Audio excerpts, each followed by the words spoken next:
சந்தனம் மணக்குது கற்பூரம் ஜொலிக்குது சந்தனம் மணக்குது கற்பூரம் ஜொலிக்குது கந்தகிரி கோயில் வந்தால் நன்மையெல்லாம் நடக்குது கந்தகிரி கோயில் வந்தால் நன்மையெல்லாம் நடக்குது சந்தனம் மணக்குது கற்பூரம் ஜொலிக்குது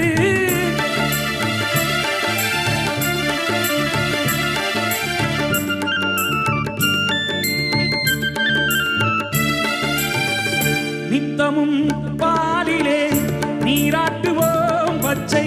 நிறத்திலே பட்டாடை நாம் கட்டுவோம் நித்தமும் பாலிலே நீராட்டுவோம் பச்சை நிறத்திலே பட்டாடை நாம் கட்டுவோம் திருநீரின் தத்துவம் தந்தை என்போம்